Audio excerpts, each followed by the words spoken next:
Selamat malam, shalom saudara yang dikasih Tuhan. Senang bisa berjumpa lagi pada malam hari ini. Dan saya akan berbagi firman Tuhan. Sebelum nanti kita akan berdoa bersama-sama di akhir dari renungan singkat yang akan saya sampaikan. Saya akan share screen. Kita akan membaca satu ayat firman Tuhan yang tidak asing lagi, yang sangat terkenal ya, Yohanes 3 ayat 16. Karena begitu besar kasih Allah akan dunia ini, sehingga ia telah mengaruniakan anaknya yang tunggal, supaya setiap orang yang percaya kepadanya tidak binasa, melainkan beroleh hidup yang kekal. Demikian firman Tuhan, mari kita berdoa.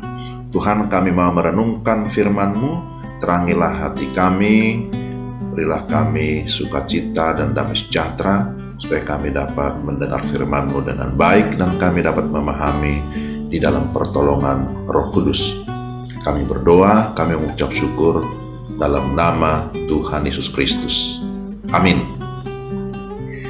Yohanes 3 ayat 16, satu ayat yang sangat terkenal, dan saya yakin kita banyak yang sudah menghafalkan ayat ini. Dan renungan kita saya beri judul Kasih Allah yang Agung, The Amazing Love of God. Saat ini kita memang sedang berada dalam masa-masa Prapaskah ya. Kalau menurut kalender gerejawi, setiap tahun kita akan memperingati Jumat Agung maupun Paskah. Dan ini adalah momen yang sungguh-sungguh penting bagi kita untuk kembali bagaimana kita memaknai kasih Tuhan yang begitu ajaib, kasih Allah yang amazing, yang ajaib, yang agung, yang sudah dinyatakan melalui Yesus Kristus sebagai Tuhan dan Juru Selamat satu-satunya. Nah, saudara yang dikasih Tuhan, Yohanes 3 ayat 16 ini ya sering disebut sebagai the high of the Bible.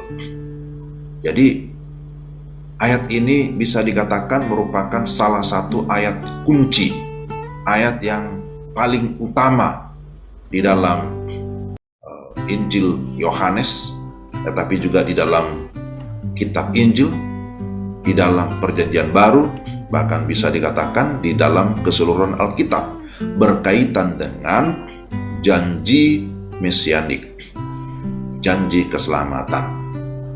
Jadi, the amazing love of God, kasih Allah yang agung, kita hanya temukan, kita hanya dapat alami di dalam Yesus Kristus, yang kita sebut sebagai Tuhan dan Juru Selamat. Nah, bagian ini atau tema ini kita bisa lihat dalam 3 garis besar secara singkat. Pertama, berbicara tentang the proof of His love, bukti kasih Allah. Yang kedua, ayat ini berbicara tentang harga kasih Allah, the price of His love. Dan yang ketiga, bicara tentang kuasa kasih Allah, the power of His love. Mari kita lihat secara singkat. Pertama, bicara tentang bukti kasih Allah. Kasih yang seperti apa yang dinyatakan di dalam ayat ini? Bahwa kasih Allah itu adalah kasih yang begitu dalam. Kasih yang begitu di dalam istilah lain disebutkan di sini, the depth of His love, yang tidak bisa kita ukur, tidak bisa kita bandingkan dengan apapun di dalam dunia ini. Nah, orang sering berkata, ya dalamnya dalamnya laut bisa diukur, ya tapi kalau terlalu dalam juga sulit diukur ya. Dalamnya hati ya sulit diukur. Ya. Tetapi dalamnya kasih Allah memang tidak terukur, karena kasih Allah itu tidak pernah terbatas. Tidak seorang pun yang bisa mengerti kasih Allah di dalam dunia ini. kecuali percaya kepada Yesus Kristus. Kasih Allah adalah kasih yang lebar, yang begitu lebar. Karena lebarnya kasih Allah, maka sanggup untuk menjangkau seisi dunia, menjangkau seluruh dunia. Ya, walaupun jelas kita memahami bukan setiap orang ya, sebab hanya umat pilihan atau orang yang sungguh-sungguh percaya dari segala suku bangsa, itulah yang dapat mengalami kasih Allah yang begitu dalam, kasih Allah yang begitu lebar.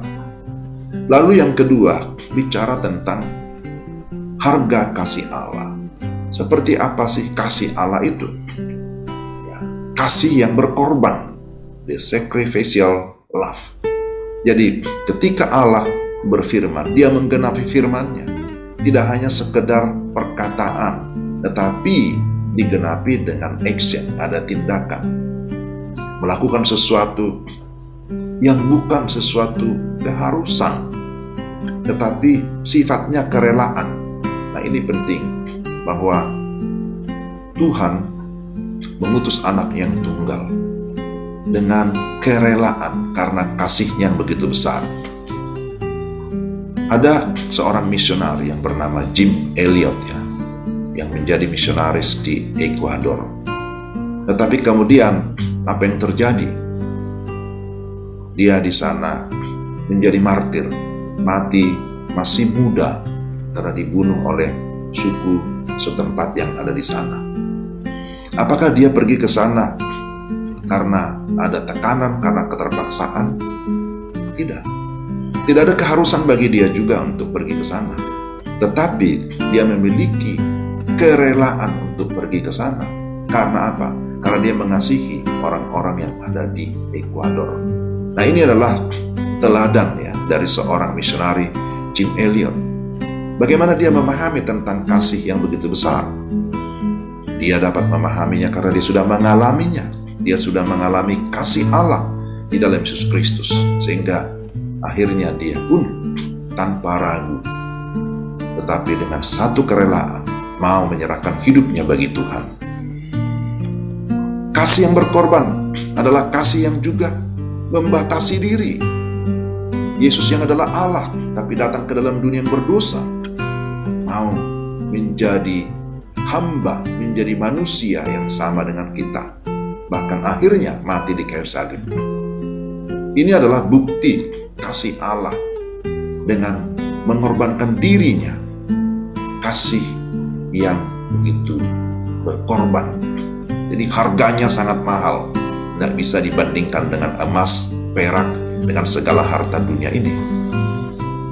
Maka dikatakan oleh Petrus, kamu sudah dibeli, harganya lunas dibayar, kamu sudah ditebus, bukan dengan perak, bukan dengan emas. Karena memang pengorbanan Yesus Kristus itu tidak bisa dibandingkan dengan segala apa yang ada dalam dunia ini.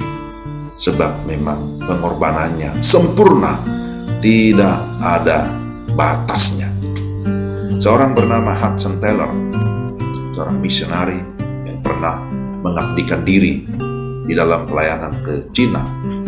Dia berkata, if I have 1,000 lives, I will give it to China. Ya. Sekiranya saya memiliki ribuan kehidupan begitu ya, maka aku akan memberikannya kepada orang-orang yang ada di Cina. Nah, ini adalah bukti pengorbanannya, bahwa dia mengalami kasih Allah yang begitu besar.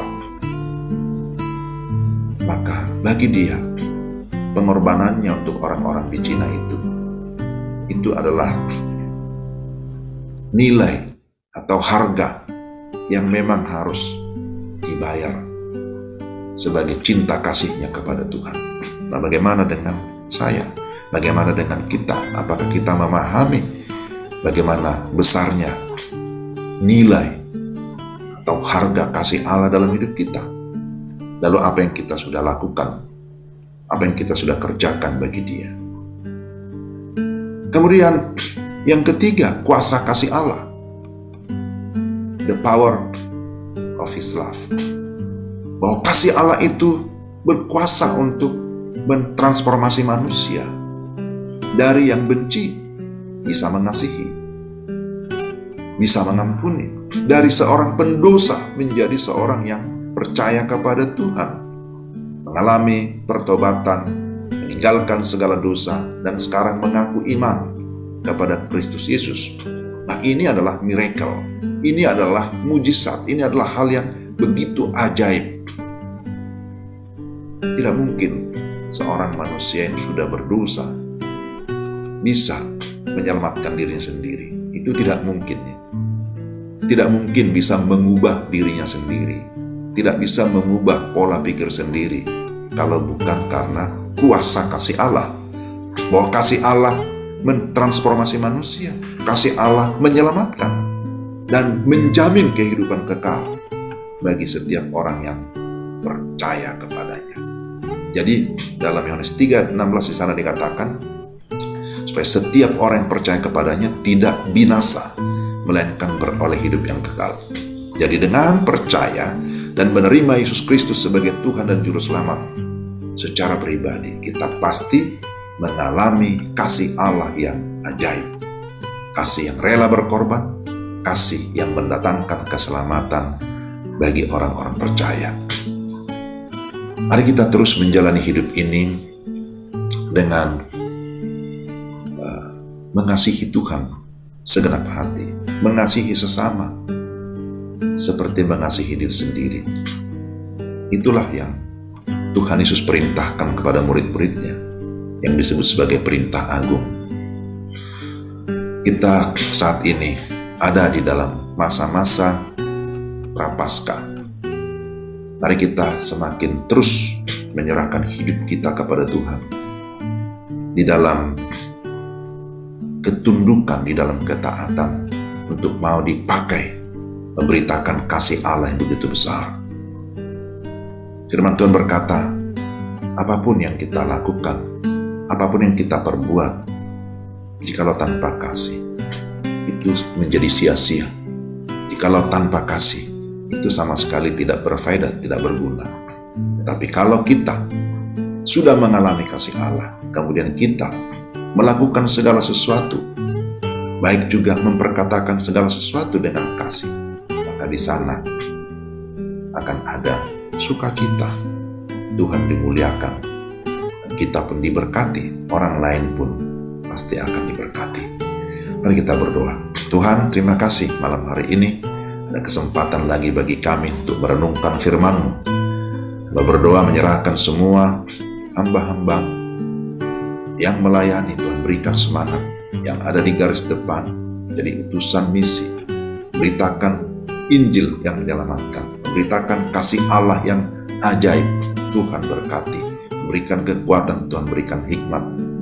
Berdoa menyerahkan semua anggota jemaat gereja Tuhan, supaya kami semua memiliki kesadaran akan misi Tuhan, kesadaran bahwa kami diberikan kasih Tuhan, dan kami akan bertanggung jawab memberitakan kasih itu, melakukan kasih itu dalam kehidupan kami.